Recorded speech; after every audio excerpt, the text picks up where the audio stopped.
Hey everyone, welcome back to the channel. Thanks for tuning in for another episode. I just got done doing some Bridgeford promos, hence the jersey. Technically today is day one of the MLF BPT event on the James River. So Group A is just finishing up. Looks like you're gonna need about 40 pounds to make the top 10, 40 pounds for 2 days, so 80 total, and about 30 pounds a day, so 60 pounds total to cash a check. Which is about kind of what I expected. Bites are not hard to get here. Catching keepers is a little bit harder than getting bites, but the reality is you're going to have to catch a lot of fish. And my practice overall was, decent. It's almost hard to say how practice is when you're getting that many bites. I would say I was getting probably a total of 40 to 60 bites a day. I shook most of those fish off. I would say that, I feel comfortable that 25 to 30 of those each day were keepers.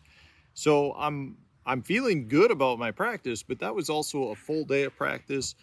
You're fishing behind other guys that are shaking fish off, so you both may have had the same fish bite.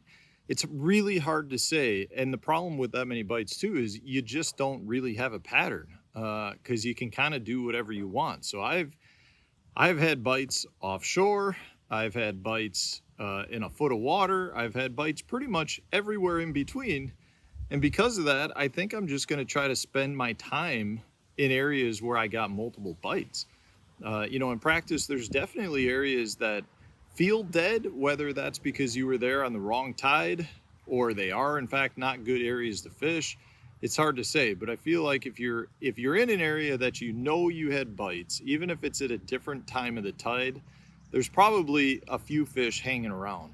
The falling tide has definitely been the best. When the tide's going out, what that does is it drops the water by several feet, and that really confines all of the bait fish, all of the game fish, everything that lives in the water into that remaining bit of water. So it funnels the fish really well. So nobody's having trouble catching fish during low tide. The rising tide is a little bit different. I kind of feel like there's probably two things going on. When the tide's rising, it gets back into those marshes. You have a lot of fish that follow that high water and get back into some of that grass and some of those pad fields that are really inaccessible by boat. And I think more than anything, the fish just tend not to be as aggressive. They don't eat as much because they don't want to expel the energy chasing fish during high tide or chasing prey when they can wait for low tide and have everything funneled right back down to them.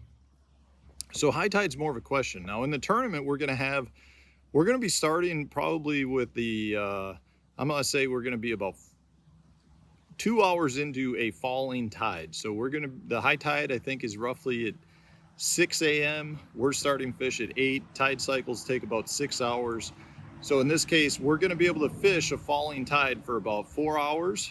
And so our low tide's right around noon. And then we've got about 4 hours of rising tide. Now I'd much rather be fishing the lower end or the first half of rising tide than the back half or the highest point. So man, I don't know. I'm nervous from the standpoint of I just know I need to go out and catch them. I mean, the guys who had a bad day today caught 10 legal scoreable fish.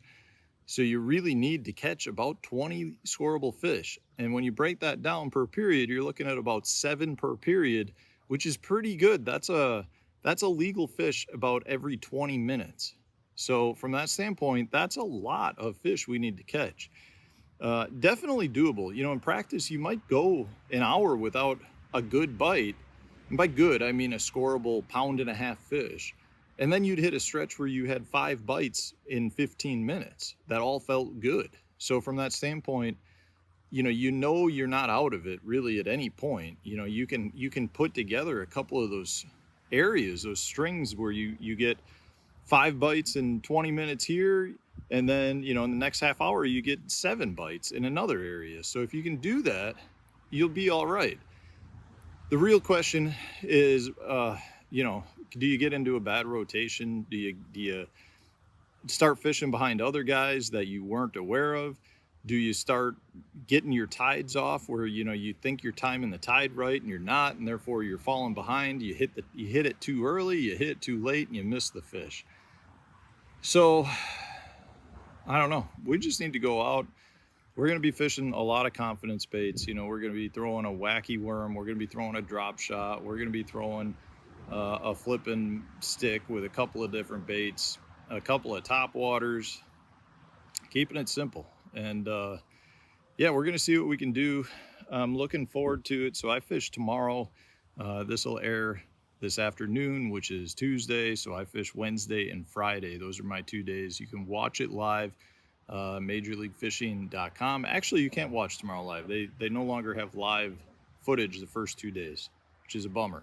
But you can watch on Friday. Hopefully I'll have a camera in the boat. We'll see what happens. And I'm going to go take this jersey off because it's 95 degrees out right now. It's quite warm. I'm not looking forward to fishing all day again in it, but we've been doing it all week. Got to stay hydrated. Got some ice already. We'll be all right. We just got to catch a few fish. Thanks for watching, guys. I appreciate all the continued support. If you enjoyed today's video, hit the like button, subscribe to the channel if you haven't done so already, and stay tuned. We'll have a new video coming out tomorrow.